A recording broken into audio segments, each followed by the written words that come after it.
ফটিকছড়ির খালে বিলে কোরবানি পশুর বর্জ্য ও চামড়া ফেলে নদী ও পরিবেশ দূষণের অপরাধে 10 থেকে 12 জনকে অজ্ঞাতনামা আসামি করে মামলা করেছে পরিবেশ অধিদপ্তর।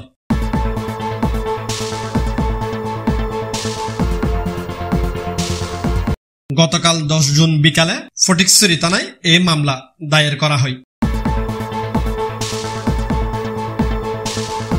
মামলার এজাহারে চামড়া ফসে নদী দূষণের অভিযোগ তুলে ধরা হয়। এ বিষয়ে উপজেলা নির্বাহী কর্মকর্তা মোহাম্মদ মোজাম্মেল হক চৌধুরী বলেন, ধন্যবাদ। আপনারা জানেন যে আমাদের ফটিকছড়িতে তেলপাড়াই খাল এবং তার কয়েকটি খালের আশেপাশে ফটিকছড়িতে বিভিন্ন চামড়া, কোরবানি পশুর চামড়া মৌসুমি ব্যবসায়ীরা ফেলে গিয়েছে বলে আমরা খবর পেয়েছিলাম। পরবর্তীতে আমরা সেই চামড়াগুলো আমরা উদ্ধার করে সেগুলোকে আমরা সঠিকভাবে স্বাস্থ্যসম্মতভাবে ডিসপোজাল করেছি।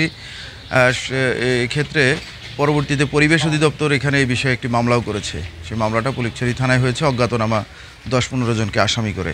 তো পুলিশ সেটি নিয়ে তদন্ত করছে এবং যারা দায়ী তাদের বিরুদ্ধে আমরা আইনানুগ ব্যবস্থা গ্রহণ করব। এছাড়াও আমরা এই চামড়া যারা ফেলেছে এই বিষয়ে আমাদের তদন্ত চলমান আছে। আমরা চেষ্টা করব আইডেন্টিফাই করতে কারা এরকম হালদা নদীর শাখা খালে এভাবে চামড়া ফেলে গেল। তো এটা আমরা তদন্ত করব। ধন্যবাদ।